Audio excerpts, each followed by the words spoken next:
నమస్తే, తెలుగు రాజ్యంకి స్వాగతం. నేను మీ సంధ్య.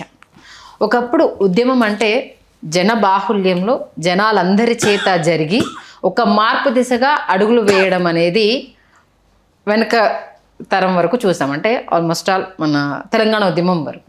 ఇప్పుడు సీన్ కట్ చేస్తే ఉద్యమం అంటే సోషల్ మీడియాలో జరుగుతుంది, అదే ఉద్యమము అన్న ఒక అపోహ, భ్రమ ఏదన్నా అనుకోండి ప్రతి ఒక్కరు వచ్చేసారు. ఇప్పుడు ఈ సోషల్ మీడియా వేదికగా జరుగుతున్న అనేక అంశాలకు సంబంధించి కమెంట్స్ కావచ్చు, సోషల్ మీడియాలో మనం ఒకసారి ట్రెండ్ అయిపోతే హీరోలం అయిపోతామని కావచ్చు, లేదు ఏది ఇన్సిడెంట్ అయినా జనాల్లోకి వెళ్ళాలంటే సోషల్ మీడియానే వెపన్ అన్నది కావచ్చు మనం చూస్తున్నాం. ఎంతలా అంటే వైఎస్ఆర్సీపీ అధినేత మాజీ ముఖ్యమంత్రి జగన్మోహన్ రెడ్డి గారు ఇప్పుడు సోషల్ మీడియా ద్వారా 2.0 జగన్ యాప్ని తీసుకురావడమైనా, రావణ్ సోషల్ మీడియా వేదికగా చేస్తున్న కామెంట్స్ అయినా, ఇప్పుడు రమణమూర్తి గారి పైన జరిగిన దాడికి సంబంధించి సోషల్ మీడియాలో జరుగుతున్న వారైనా ఏం చెప్తున్నాయి, ఏం జరుగుతుంది తెలుసుకునే ప్రయత్నం చేద్దాం. సామాజిక ఉద్యమకారులు చలసాని శ్రీనివాస్ గారు మనతో ఉన్నారు. ఆయన మాటల్లో. శ్రీనివాస్ గారు నమస్తే అండి. 3 ఇన్సిడెంట్స్, మూడింట్లోనూ కామన్గా కనిపిస్తుంది సోషల్ మీడియా. ముందుగా జగన్ గారు 2.0 అంటూ ఒక సామాజిక ఉద్యమానికి సంబంధించి యాప్ని తీసుకురావడం, కార్యకర్తలు కావచ్చు, కూటమి వల్ల ఇబ్బందులు పడ్డ కావచ్చు, పోలీసులు కావచ్చు, ఏ కంప్లైంట్ అయినా దాని నుంచి చేయవచ్చు, దానికి సంబంధించి మేము తీసుకుంటాము అనేసి అని చెప్పడం. సోషల్ మీడియా పవర్ ఎలా ఉంటుందో, సోషల్ మీడియా బడ్డింగ్ స్టేజ్లో ఉండగా 1999 ఎన్నికల సమయంలో మోడీ గారిని ఇన్ఛార్జ్ చేశారు. యాహూ చాట్, యాహూ గ్రూపులన్నింటిలో నేను లాగిన్ అయ్యాను. మోడీ గారు వచ్చారు. మోడీ గారు అన్ని పనులు తీసి మీరు కావాలంటే అన్నీ పాతే ఉంటాయి. సరే, అప్పుడే అవపోసం పెట్టారు. మోడీ జనరల్ సెక్రటరీగా మిగతా వాళ్ళకి ఎన్ని బాధ్యతలు ఉన్నా ఈయనకి సోషల్ మీడియా ఇన్ఛార్జ్ మీ నెట్లో ఉంటే వచ్చేస్తుంది. దాన్ని అవపోసం పెట్టారు. ఈ దేశంలో ఎలా చేయాలి అనేది ఒక ఆర్మీనే తయారు చేశారు. ఆ ఆర్మీ అనేది వాట్సాప్ యూనివర్సిటీలుగా మారిపోయింది. అనేక యూనివర్సిటీలను ఎస్టాబ్లిష్ చేశారండి. నెహ్రూ గారు ఐఐటీలు అన్నీ స్థాపించి చేస్తే ఈయన ఈ యూనివర్సిటీలని అంటే మిగతాది మామూలుగా అయినా సరే ఐఎంలో ఈయన కూడా ఎక్స్టెండ్ చేసినా సరే ఈ యూనివర్సిటీలు అంత పెరిగినంత పెరగలేదు. దీంట్లో అద్భుతమైన ప్రొఫెసర్ని, లెక్చరర్ని, తర్వాత వారియర్స్ని కూడా ట్రై చేశారు. చాలా అద్భుతమైన ట్రైనింగ్ ఇచ్చారు సోషల్ మీడియా. దీనికి ఈయన టాప్గా ఇంటర్నేషనల్ గల్గోటి యూనివర్సిటీని కూడా పెట్టారు. ఆ గల్గోటియా యూనివర్సిటీలో ఉన్నాడు అందరూ. దాన్ని తట్టుకోవడం మిగతా వాళ్ళకి రాహుల్ గాంధీ గారి వల్లే కావట్లేదు. ఎందుకంటే వీళ్ళకి లేని వెపన్స్ ఇచ్చారు. ఏం వెపన్స్? మతం ఒకటి, కులం ఒకటి, ఉప ప్రాంతం ఒకటి, వెపన్స్ కూడా అద్భుతంగా ఇచ్చి దాన్ని బట్టి ఇందరికీ పైన టాప్ క్రోనీ క్యాపిటలిస్టులు ఉంటారు. దేశాన్ని పాలించేది వాళ్ళలాగా ఉన్నారు. సరే, మన టాపిక్ వస్తే సోషల్ మీడియా సచ్ ఇంపార్టెన్స్ ఇవాళ మనం చెప్పాలంటే దేశాన్ని మార్చేసింది. ఈజిప్ట్లో ఉద్యమం వచ్చిందంటే అసలు రెవల్యూషన్ అండి అది. ఇరాన్లో మత క్రౌర్య రాజ్యం జరుగుతుంది కాబట్టి అణిచివేయటం వేరు. ఇవాళ ఇప్పుడు మన పక్కనున్న దేశంలో ప్రభుత్వం ఎందుకు మారింది? నేపాల్లో కేవలం సోషల్ మీడియా. విజయ్ గారి గురించి ఆంధ్రప్రదేశ్లో ముఖ్యమంత్రి గారు మాట్లాడితే ఏముంది, సోషల్ మీడియా అయిపోయి ముఖ్యమంత్రి అవ్వలేదు. విజయ్ చాలా కష్టపడ్డాడు.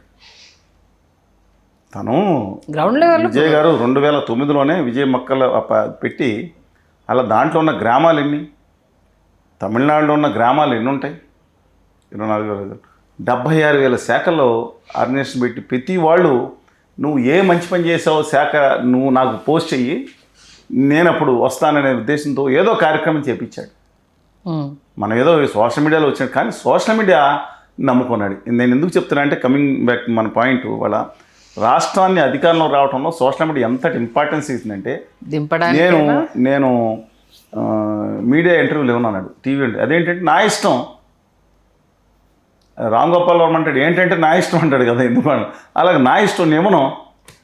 సరే 1-to-1 ఇంటర్వ్యూలు ఇవ్వను, చర్చలకు రాను.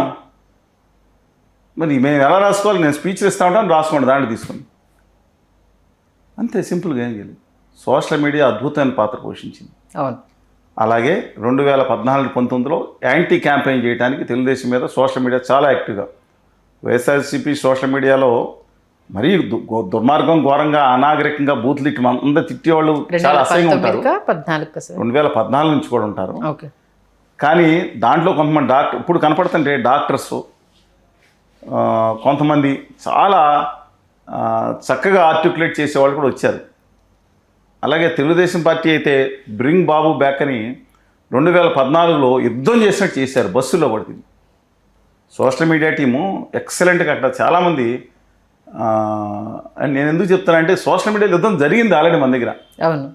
ఆ తర్వాత శత్రుఘ్ని అనుకుంటా పవన్ కళ్యాణ్ గారి పార్టీ మీద ఒక సోషల్ మీడియా ఇంగేజ్ సృష్టించారు అందరికన్నా ఫస్ట్.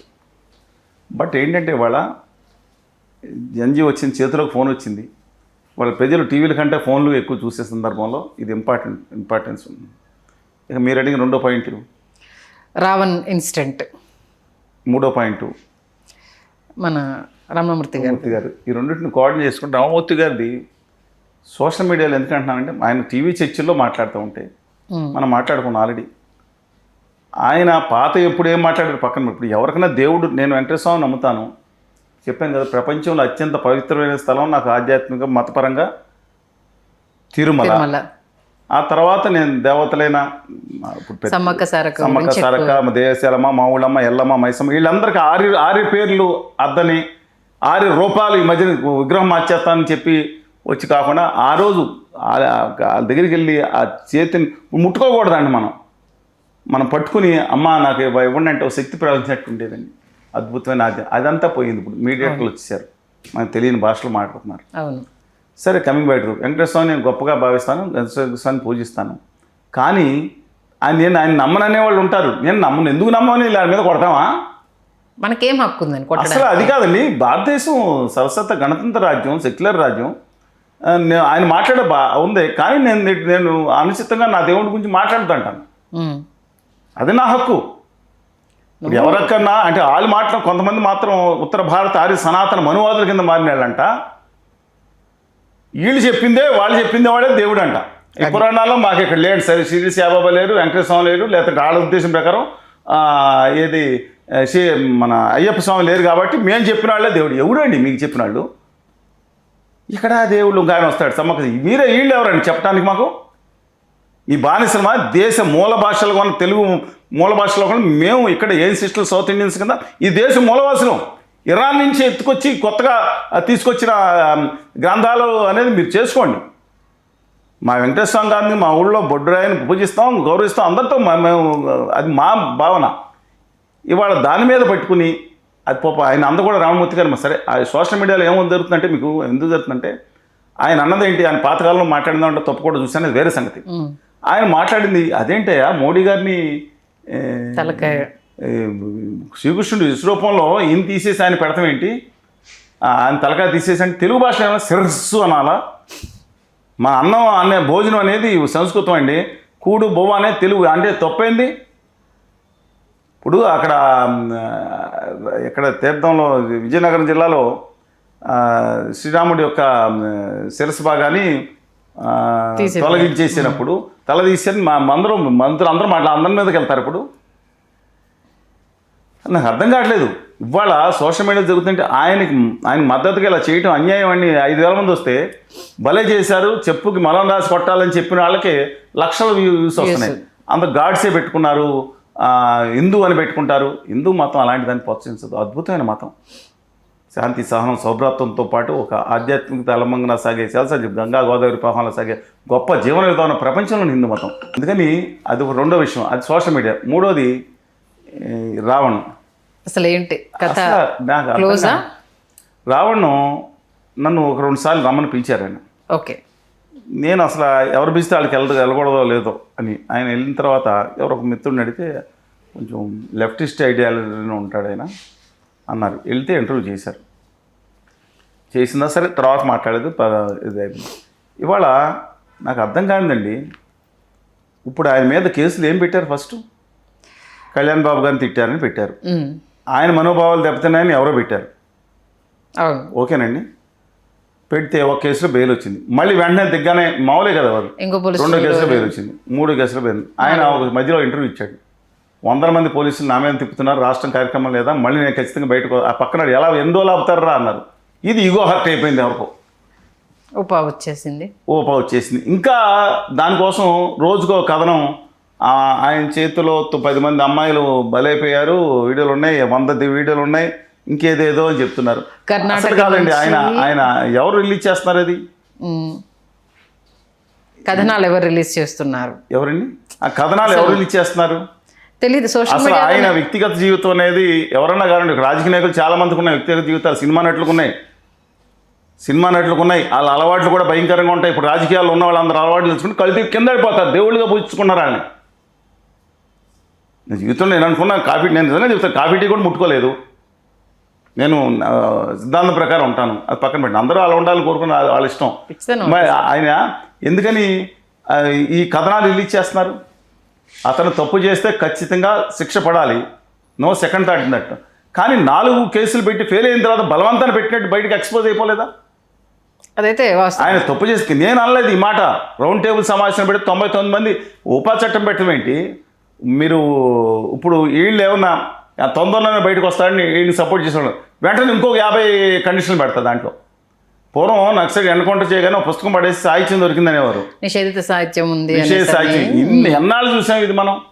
ఆ తప్పుదారి పెట్టిన అక్కడ మావోయిస్టులు కానీ ఆ లెఫ్టిస్టులు విప్లవాదులు భౌతిక హింసకి వెళ్ళటం దుర్మార్గం. అది కమ్ వాటర్ ఐడియాలజీ పేద ప్రజలు న్యాయం చేయాలంటే మంచిదే, కానీ ఆ భౌతిక ఫస్ట్ నుంచి చెప్తున్నాను నేను, అసభ్య మాటలకి వ్యతిరేకం ఉన్న వాళ్ళు, సంస్కారం లేని వాళ్ళు, సిగ్గు లేని వాళ్ళే అసభ్యపు కూతలు రాస్తారు, అసభ్య కామెంట్ రాస్తారు. వాళ్ళ తల్లిదండ్రులు చేసే పెంపకం బట్టి వాళ్ళ కామెంట్లు ఉంటాయని కొంతమంది అంటారు, లేదా వాళ్ళ మతం చెప్పిన దాన్ని బట్టి. మతం బూతులు లేవని చెబుతుందా? వాళ్ళ పార్టీ నాయకుడు బూతులు లేవని బూతులు హెడ్డా? మతం కాదు కదా, అద్భుతమైన గొప్ప. ఎందుకని దరిద్రంగా రాసుకుంటారు? అందువల్ల నా ఉద్దేశం ప్రకారం అండి, ఆయన వేధించడానికి చూస్తున్నారు. ఎవరు ఇగోనో సాటిస్ఫై చేయడానికి, ఎవరు ఇగోనో అంటే ఇవాళ పూర్వం చంద్రబాబు నాయుడు గారి హయాంలో ఎప్పుడు కూడా ఇలాంటి ఆయన కోపం వస్తే అదే బాలకృష్ణ గారి డైలాగ్ ఉంది, కత్తులతో కాదు కంటి చూపుతో చంపేస్తానని. అంత కంటి చూపుతో తీక్షణంగా చూసి నిర్లక్ష్యంతో వెళ్ళిపోతారు. ఉమ్మారెడ్డి గారు చెప్పారు నాతో, బయటికి పంపించాలంటే ఎంత నిర్లక్ష్యం చేస్తారంటే చంద్రబాబు నాయుడు గారు ఉదాహరణ తెలుసుకోవచ్చని చెప్పారు. ఉమ్మారెడ్డి గారిని పెద్ద ఆయన ఉండే వ్యక్తిగత పరిచయం అండి, పార్టీలకు తెలిసి ఉండేవారని. అందుకని ఇవాళ ఇప్పుడు రాష్ట్రం ఈ విషయాలు నడిచేది ఎవరిది? రెడ్ బుక్ ఒకటి, కళ్యాణ్ గారి బుక్ ఒకటి, ఈ రెండే కనపడుతున్నాయి వాళ్ళు. ఇప్పుడు ఏంటంటే కర్ణాటకలో దీనికి సంబంధించిన లీడ్స్ దొరికాయి, ఫండింగ్ అక్కడి నుంచి వస్తుంది అనేది, చాలామంది ఈయన వెనుకుండి నడిపిస్తున్నారు అనేది, నిషేధిత సాహిత్యం కూడా దొరికింది అనేది ఈ ఎవరు చేస్తున్నారు కామెంట్స్. వాళ్ళు ఆయన పోలీసులు సంపూర్తిగా సహకరించాలి. ఎందుకంటే కమ్మాట్ ఎవరు అది ఉంటే ఉన్నాం. ఇప్పుడు మీరు వచ్చి చూశారు, నేను చూడలేదు. కానీ అవతల వాళ్ళు చెప్పుకునే అవకాశం ఇవ్వాలి కదా ఎవరికన్నా. నిజం కాదు, ఇంతమంది అమ్మాయిలు చేస్తే అమ్మాయిలు ఎవరు కూడా కంప్లైంట్ ఇవ్వాలి కదా. అసలు 50 మంది అమ్మాయిలు, 100 మంది అమ్మాయిలు, సరే వీ డోంట్ నో.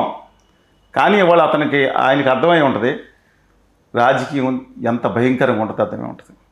ఇప్పుడు ఇవాళ వైఎస్ఆర్ కాంగ్రెస్ పార్టీలో కాకాని గోవర్ధన్ రెడ్డి గారు, కొడాలి నాని గారు ఏం మాట్లాడారో తెలుసుకుంటే కులం అనేది ఏ విధంగా తిప్పుతుందో అర్థమైపోద్ది. అంబటి రాంబాబు అంబటి రాంబాబు గారు ఒక్కడే, ఆయన తప్పు అనుకోండి రైట్ అనుకోండి, ఆయన వాశాలత్వం నోటి మనం విభజించండి, ఒక్కడే నిలబడి ఉన్నాడు. వామపక్షాలు అతనికి అనుకూలంగా లేకపోయినా విధానాన్ని, అరెస్ట్ చేసిన విధానాన్ని నిర్ద్వందంగా వ్యతిరేకిస్తున్నాయి. నేను కూడా వాస్తవం తెలకుండా మాట, కానీ ఆ చేసిన విధానం మాత్రం కక్ష సాధింపు. మిగతా వాళ్ళ సందేశం ఎట్టి పరిస్థితుల్లో రానేమో, మా ఈగో సాటిస్ఫై అయ్యేంత వరకు బయటికి రానేమో. ఏంటండి ఇది? అంటే అధికారంలో ఉంటామని మిగతా కేసులు పెట్టేయటం. నాగేశ్వర గారి విధానాలను ఆ రోజు ఖచ్చితంగా వ్యతిరేకించాను నేను. మా ఇద్దరికి గొడవ కూడా అయింది. నన్ను టీవీలో రాకుండా బహిష్కరించారు, ఆయన బెదిరించారు నాగేశ్వరరావు గారు, ప్రొఫెసర్ నాగేశ్వర గారు. నేను చెప్తా. కానీ ఏంటంటే ఆయన మాట్లాడే దాంట్లో ఒక ప్రాంతం మీద ఏ విధంగా మాట్లాడతానని డిఫరెంట్ ఇష్యూ. కానీ ఆయన అరెస్ట్ చేయటం ఏంటి? 2 విషయాలు. ఇప్పుడు మీరు అన్నారు కింద అటు ఇటు ఎందుకు ఉండాలి, అటు ఇటు నేను స్వతంత్ర వ్యక్తిత్వం ఉండకూడదా? మీరు ఆ పంచడం ఈ పంచడం బతకాలా? దశాబ్దాలుగా 4 దశాబ్దాలు ఉన్నప్పుడు స్వతంత్ర వ్యక్తిత్వం ఎందుకు ఉండకూడదు? అభ్యుదయభావాలతో ఎందుకు ఉండకూడదు? అందుకని ప్రత్యేక తెలంగాణ ఆంధ్రప్రదేశ్ ఉద్యమం వచ్చినప్పుడు వెళ్ళి కేసీఆర్ పంచిని చేరతారు, లేదా జగన్పాటి రాజగోపాల్ గారి పంచిని బేరాలా? స్వతంత్ర వ్యక్తిత్వంతో ఉన్నాం, నిలబడ్డాం. 2 రాష్ట్రాల మధ్యన అవతల జయశంకర్ గారు చెప్పారు కదా, జయశంకర్ గారు క్యాన్సర్ వచ్చి చాలా అడ్వాన్స్ స్టేజ్లో ఉన్న గౌరవంగా వచ్చారు. ఆయన కోదండరామ్ గారు, ప్రొఫెసర్ కాంతర్ గారు, టంక్షాల అశోక్ గారు, హరీష్ రావు గారు, నీటిపాదం, ప్రొఫెసర్ రామకృష్ణరాజు గారు, ప్రొఫెసర్ రామచంద్ర గారు, ప్రొఫెసర్ కృష్ణమోహన్ రెడ్డి గారు, మన శ్రీ వెంకటేశ్వర యూనివర్సిటీ నుంచి మిగతా అందరూ వచ్చి దళిత రాజారావు గారు అందరితో మీటింగ్ పెట్టాను. అప్పుడు తిట్టారు, అవతల తిట్టారు, నువ్వెవడరా మీటింగ్ పెడతానికి, నువ్వు ఈ తెలంగాణలో కొంతమంది తిట్టారు, బూతులు తిట్టించారు నా చేత ఎంపీలు, ఆంధ్రప్రదేశ్ సంబంధించిన ఎంపీలు. మంచి ప్రయత్నం చేయకూడదా? ఎటో ఒకటి బతకాలా? బతుకుతే నేనున్నా. నేను అడుగుతా ఉన్నానండి ఇవాళ ఈ సోషల్ మీడియాలో అటు ఇటు బూతులు ఏంటండి నాకు అర్థం కాదు. మీ చర్యలు తీసుకుంటే ధైర్యం ఉంటే నాయకులు అడుగుతున్నాను. వాళ్ళ మీద నాగేశ్వర గారి మీద కాదు, నాగేశ్వర గారు చెప్తుంది బెదిరిస్తున్నది డిఫరెంట్ ఇష్యూ. కానీ వాళ్ళని బెదిరించాం, మేము వదిలేసాం. ఏంటి వదిలేసేది? అంటే మీరు అధికారంలోకి వస్తే మీకు ఎవడో కోపం వచ్చాడు ఇంకో పని చేస్తాడు, రేపు పొద్దున రోడ్డు మీద దొరికితే. అంతే కదా. మీరు చట్టం లేదా? మీరు చేయాల్సింది ఎవరిని ముందర మీ మీ మీ మీ లెఫ్టిస్ట్లో కూడా కొంతమంది ఉన్నారు, బుద్ధులు లేకపోయినా చాలా అనుచితంగా రాసే మాట్లాడే వాళ్ళు ఉన్నారు. అలాగే మిగతా వాళ్ళు సినిమా హీరోల ఫ్యాన్స్, పార్టీ ఫ్యాన్స్ బూతులు తిడతా ఉంటే వాళ్ళ మీద ఎందుకు యాక్షన్ తీసుకోరు? వావి వరుసలు లేకుండా కూడా కుట్రలు పెట్టి అక్రమ సంబంధాలు పెట్టి నెహ్రూ గారు ఎంత దారుణంగా దాని ఎందుకు కేసు పెట్టలేదు? షిరిడి సాయిబాబా మీద దుర్మార్గంగా నీచంగా మాట్లాడతాను ఎందుకు కేసు పెట్టలేదు? అంటే వీళ్ళకి నాయకులకు మాత్రం 2 కొమ్ములు ఉంటాయండి. సామాన్యులకు ఉండవా? చాలామంది సామాన్యులు చెప్తున్నాను, చాలా జీవితాలు గౌరవప్రదం. రిక్షా ఆటో వ్యక్తికి కానీ, లేదా చదువుకునేవాడు కానీ, సామాన్య ఉద్యోగం కానీ, మిడిల్ క్లాస్ పీపుల్ నేను చెప్తున్నాను, మిడిల్ క్లాస్ సామాన్యులకి నేను కంపేరింగ్ చేసి మిగతా వాళ్ళు తక్కువ పట్టట్లేదు, వీళ్ళకే ఎక్కువ విలువలు ఉంటాయన్నాను. మధ్యతరగతి ప్రజలకు తన కుటుంబం కోసం, తన లాబెడింగ్ సిటిజన్ కోసం నీతి నిజాయితీ నిబద్ధతల్లో ఎక్కువ శాతం వాళ్ళు ఉన్నారు కాబట్టి వాళ్ళు మధ్యతరగతి లోయర్ సామాన్యుల గురించి మాట్లాడుతున్నాను. మనం చూసుకున్న అందమైన భవంతుల్లో ఉన్న వాళ్ళందరి జీవితాలు వాళ్ళ పెట్టమనండి, వాళ్ళకి హక్కులు ఉంటాయా? నేను అడుగుతాను, చెప్పండి. మీ మీద ఎవరైనా ట్రోల్ చేస్తారు, మహిళ 2% ఎందుకని కేసు పెట్టాలో ఎంత తిప్పని అంటలేదు, అన్యాయాన్ని కేసు పెట్టమట్లేదు. కనీసం వార్నింగ్ ఇవ్వమన్నా. నేను కేసు పెట్టాను, నేను మాట్లాడుతాను, ఛాలెంజ్ చేస్తున్నా. ఆంధ్రప్రదేశ్ ప్రభుత్వం పాలకొల్లు 2020 జనవరి 17 కేసు పెట్టాను. నేను బూతులు ఇట్టారు, చంపుతానన్నారు, ఆధారాలు ఇచ్చాను. నేను సంతకం పెట్టండి, ఆధారాలు ఉన్నాయి. 5 సంవత్సరాలు డీజీపీకి, ఎస్పీకి, డిఐజీకి, రాష్ట్ర హోంశాఖ, కేంద్ర హోంశాఖ శాఖ మంత్రికి పంపించాను. ఆ తర్వాత 2025 జనవరి 17 మళ్ళీ అదే పాలకొల్లు పోలీస్ స్టేషన్ నా కేసు ఏమైందని చెప్పి మళ్ళీ నేను ఫిర్యాదు ఇచ్చి వచ్చాను. మాకు మనోభావాలు ఉండవా? నేనేమో అలాగే అరెస్ట్ చేసి మనలేదు, దుర్మార్గాన్ని నీచంగా బొమ్మలేసి మారం చేసి సెటరికల్ వేయడం తప్పు కాదు. నా బొమ్మ విచిత్రంగా వేసి ఆమె తప్పు కాదు. కళ్యాణ్ గారిది, ఎవరిది, మన కేసీఆర్ గారిది, రేవంత్ గారిది, చంద్రబాబు నాయుడు గారిది, ఎవరిదైనా ఏమనండి, తప్పులేదు. తప్పులవుతుంది. సెటరికల్గా బొమ్మ వేసుకుంటాం తప్పు కాదు. అసభ్యంగా తిట్టడం, బూతులు తిట్టడం తప్పు. విమర్శించడం తప్పు కాదు. పరుషంగా విమర్శించడం కూడా తప్పు కాదు. గట్టిగా విమర్శించడం కూడా తప్పు కాదు. కానీ మీకు హక్కులు ఉంటాయి, మిగతా వాళ్ళకి హక్కులు ఉండవండి. సామాన్య హక్కులు ఉండవు. బూతులు మీరు ఎంతమంది లక్షల మంది కింద, లక్షల మంది, వేల మంది బూతులు తిడతా ఉన్నారు కింద. వీళ్ళ మీద యాక్షన్, ఒక 5,000 మంది మీద ఎందుకు యాక్షన్ తీసుకోరు? 5,000 1000 మంది దగ్గర తీసుకొని డ్రైవ్ కట్టయిపోతే మిమ్మల్ని వీళ్ళు మాత్రం వదిలిపెట్టేస్తారు, తిట్టుకోరని అవతలని. మనం కంప్లైంట్ చేయాలని అంటారు. అవునండి, నేను 5 మహిళా యూట్యూబర్స్ కంప్లైంట్ ఇచ్చారు. ఏం చేశారు? నథింగ్. మళ్ళీ ఇంకా రెచ్చిపోయి ఇంకా మాట్లాడుతున్నారు. ఎంత మీరు ఓపెన్ చేసి చూడండి, వీళ్ళ మీద ఎందుకు యాక్షన్ తీసుకోరంటాను నేను. వీళ్ళ కొమ్మలు ఉన్నాయా? నాయకులకి సినిమా హీరోలు అయితే పైన జోన్ వచ్చారండి.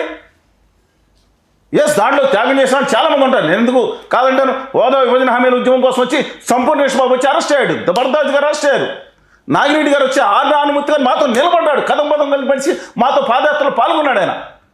అలాగే మిగతా వాళ్ళు కూడా సపోర్ట్ చేసి శివాజీ గారు వచ్చారు. ఇంకా మిగతా వాళ్ళు కొంతమంది వైశ్యుడే దొంగతనంగా వీళ్ళ పేర్లు చెప్పి వాడుకునే అధికారంలోకి రాలేదండి. ప్రాణాలు అర్పిస్తాను. నేను అడుగుతున్నాను, మై హంబుల్ రిక్వెస్ట్, జీవితం నేను కనీసం 50,000 మంది రాష్ట్రంలో అనేక చోట్ల సేవా కార్యక్రమాలు పెట్టి ఆదివాసీలకు దశాబ్దాల నుంచి చేస్తున్నాను నేను. మనం మాట్లాడుతున్న ఈ టైంకి కూడా ఈ టైంకి కూడా ఏదో సేవా కార్యక్రమం నా తరపున జరుగుతుంది, ఎంతో కొంత. వీళ్ళగా కాకపోయినా ఈరోజు కూడా మనం మాట్లాడుకున్న ఈ టైం కూడా మధ్య పంచుతున్నారు. నేను అన్నాను, ఒక నిబద్ధతతో నిలబడి ఉన్నాం 34 సంవత్సరాల నుంచి, మా కేసులకే దిక్కు లేదు, మేము చర్యలు కూడా ఆపండి అని చెప్పామే. ఆపకుండా 2 ప్రభుత్వాలు ఒకటైపోతే ఏం చేయమంటారు? నేను అడుగుతాను, ఏంటి రాష్ట్ర హక్కుల కోసం మాట్లాడుతున్నప్పుడు ఇప్పుడు మీరు మా మీద చంపుతా ఉన్నా మీకన్నా దారుణంగా మాట్లాడితే ఎందుకని చర్యలు తీసుకోవట్లేదు? రఘురామకృష్ణరాజు గారికి కంప్లైంట్ చేశాను నేను. ఆయన మా ఎంపీగా ఉన్నారు పాలకొల్లు. ఆయన అప్పుడు బాగానే ఉన్నారు అధికార పక్షంతో. 2020 జనవరిలో చూసుకోండి. తర్వాత ఆయన నేను వాట్సాప్ పంపించిన కూడా నా దగ్గర ఉంది. పంపించారండి, చూడలేదు. చూస్తే డిఫరెంట్ ఇష్యూ, నేనేం తప్పట్ను. ఆయన మీద దౌర్జన్యం జరగలేదా? ఆయన దానికి ఇప్పుడు మరి న్యాయం చేసే విధంగా ఆయన ప్రయత్నించుకుంటారు, అధికారం ఉంది కాబట్టి. మిగతా వాళ్ళండి కాదండి, పెంచాలని నేను అంతిమంగా ముంచే ముందు మాట్లాడతా. ఈ సోషల్ మీడియా ఎవరి కోసం పనిచేస్తుంది ఇది? ఇవాళ పెంచలేని అతన్ని ఇవాళ దేశంలో హీరో అవ్వాల్సిన వ్యక్తిని ప్రజానాట్య మండలి కళాకారుడి కింద ఉండి ఈ దుర్మార్గమైన నీచమైన డ్రగ్స్ దీనికి వ్యతిరేకంగా అనేక చోట్ల కళల ప్రదర్శనలు ఇచ్చి పిల్లల నుంచి బాబు అది వెళ్ళకూడదని తప్పించి, అంతేకాకుండా పోలీసులకి ఇప్పుడు ఈ డైలాగ్ చెప్పి వెళ్ళిపోలేదు, ఎక్కడ దొరుకుతుందో కూడా పట్టిస్తే మాఫియా ఆ పార్టీ ఈ పార్టీలో చేరారంట అధికార ఆ మాఫియా చంపేస్తే చిన్నపిల్లాడి ముందు 9 ఏళ్ళ పిల్లాడిని స్కూల్కి తీసుకెళ్తుంటే దాని మీద ఈ సోషల్ మీడియా ఎందుకు స్పందించగలని అడుగుతున్నాను. అంటే అతను తిట్టాలా కళ్యాణ్ బాబు గారిని వ్యక్తిగతంగానో, లేకపోతే మ్యారేజ్ విషయంలో జగన్మోహన్ రెడ్డి గారిని ఆ దాంట్లో విషయంలో చంద్రబాబు నాయుడు గారిని ఇది తిడితేనే హీరో అవుతాడు, అటో ఇటో స్వతంత్ర వ్యక్తిత్వం కూడా బతకూడదు ఈ దేశంలో. సంజయ్ గారు నేను అడుగుతున్నా మిమ్మల్ని, అసలు ఏంటి సోషల్ మీడియా ఎక్కడికి వెళ్ళిపోతుంది ఇది? లేదు, స్వతంత్రంగా ఉండదు ఎవరికో. అంటే ఎవరో ఎందుకు ఉండాలి? రేపు పొద్దున ఎంతకాలం బతుకుతాం, తర్వాత కనీసం మారుతారా? మారారు అంటే ఏటో ఒకటి ఎందుకు ఉండాలి? నేనే రోజున స్టాండ్ మార్చుకున్నానా నా తెలుగు జాతి గురించి, కానీ నా దాని గురించి ఏ రోజున గత 34 సంవత్సరాలు స్టాండ్ మార్చుకున్నానా? ఏదైనా పార్టీలకు వెళ్ళానా? జగన్ గారు దీక్ష చేస్తే లేదా అక్కడికి వాళ్ళందరూ వెళ్తే విజయలక్ష్మి గారు దీక్ష చేసినప్పుడు వెళ్ళి సంఘీభావం ప్రకటించా, చంద్రబాబు గారు వెళ్ళినప్పుడు సంఘీభావం ప్రకటించాను. పవన్ కళ్యాణ్ గారు ఆయన ఫోన్ చేసి చాలాసేపు మాట్లాడితే ఆల్రెడీ ముందస్తు ఢిల్లీలో కార్యక్రమం ఉంది కాబట్టి మీరు రావాలని మినిల్ మార్చుకొని ఆయన మాట్లాడినంత ఉందని చెప్తున్నాను. రెస్పెక్ట్ మాట్లాడారు, సరే అతను గౌరవించారు, నా గురించి మాట్లాడారు. ఆయన శ్రీనివాస్ గారిలో చేస్తున్నారని మా మిల్లు మధ్యలో వీడియోలో మాట్లాడింది ఉంది. సరే డిఫరెంట్ ఇష్యూ. నేను అడుగుతున్నాను, దయచేసి ఇది ఆఫ్ చేయండి. సోషల్ మీడియాలో ఏది ఇష్టం వచ్చిన కథనాలు వండి వార్చుకోవటం ఏంటండి ఇది? నాకు అర్థం కాదు. ఇంటర్వ్యూలు చేస్తూ ఉంటారు. ఆ దువ్వాడ శ్రీనివాస్ గారి మ్యారేజ్ అంట, ఇంట్లో ఇప్పుడు కొత్త లేటెస్ట్ ఏమొచ్చి ఏంటండి ఇది? ఏదో వేయండి ఒకసారి, వేయండి పాపం అని. ఏదో ఎమ్మెల్సీ కాబట్టి ఒక వ్యవస్థ 24 గంటలు డామేజ్ చర్చి మీకు ఎందుకంటే నాకు అర్థం కాదు. ఇక్కడ కూర్చోబెట్టి ఏం చేస్తారు మీరు అందరూ? అలాగే బూతులు తిట్టుకుంటే ఏంటంటే నాకు అర్థం కాదు. బూతులు తిట్టుకుంటే చర్చి పెడతారా మీరు? కట్ చేసేసేయాలి కదా బూతులు తిడుతుంటే. బూతులు మీడియా సోషల్ మీడియా వచ్చేసింది లైవ్ అన్నారు, తర్వాత కట్ చేయలేదు. అదే తిట్టాడు పిల్లలకి అని చెప్తున్నారు మీరు. మై హంబుల్ రిక్వెస్ట్ అండి, చాలా బాధగా ఉంది. మంచి సమాజాన్ని తయారు చేయడానికి ఈ విధమైన పద్ధతులు మంచిది కాదు. మీలో చాలామంది స్వతంత్ర వ్యక్తిత్వం ఉన్నాడు, మీ లోపల ఏ పార్టీకి ఉన్నా సరే ఆత్మగౌరవం ఉన్నాడు, ఖచ్చితంగా ఉన్నారు. ఆలోచించండి, ఇలాంటి బూతులు తిట్టే సంస్కృతిని మార్చండి. విచ్ హంటింగ్ కూడా, ఎందుకంటే అవతలని ఏదో విధంగా అరెస్ట్ చేయాలి. ఏం జరుగుతుంది? జైల్లో పెడతారు. వాళ్ళు రావాలనిగా ఆయన చెప్పింది అక్కడ నచ్చలేదు, ఆయన మాట్లాడింది నాకు విధానం. ఆయన ప్రకటన భావ ప్రకటన స్వేచ్ఛ ఉండొచ్చు, అంటే అవతల అదే ఆయన మాట్లాడింది తప్పడానికి మీ దగ్గర అధికారం ఉంది. ఇంకా నేను మాట్లాడతానండి, అవతల మాట్లాడకూడదు, ఆయన పద్యాలు మాట్లాడతాను. మీరే తిట్టేస్తే ఆ రూల్ ఫాలో అయితే కరెక్ట్ కాదు. అదే తప్పు చేశాడు ఆయన, 100% తప్పది. ఆ సభకి ఇప్పుడు ఎవరైతే ఉంటారనుకున్నారో అందరూ గాలికి వెళ్ళిపోయారు. రోజుకో కథనాలు వస్తున్నాయి, ఏ పొద్దున ఎవరో రావచ్చు. Authorities to don't know, I don't to comment. మనకేం తెలియదు కదండి. తెలియనప్పుడు ఒకసారి ఇంటర్వ్యూ చేశాడు, సరే తెలియదు, అందుకని బట్ ప్రజలు మాత్రం గమనంలో తీసుకోవాలని చెప్పి కోరుతా ఉన్నాను. చూద్దాం సార్, ఇది ఎటువైపు దారితీస్తుంది, ఎంతవరకు ఈ అంశానికి సంబంధించి ఆలోచిస్తారనేది మంచి విశ్లేషణ అందించారు. Thank you sir. ధన్యవాదాలు. హలో, తెలుగు రాజ్యం ఛానల్ చూస్తున్నారా? సామాజిక రాజకీయ జీవన చిత్రణే తెలుగు రాజ్యం. అతిశయోక్తులు అసత్యాలు ఉండవు. రాజకీయ కోణం కాదు, ప్రజా కోణమే కొలబద్ద. తెలుగు రాజ్యం వీక్షణ మీ ఉత్తమ అభిరుచికి నిదర్శనం.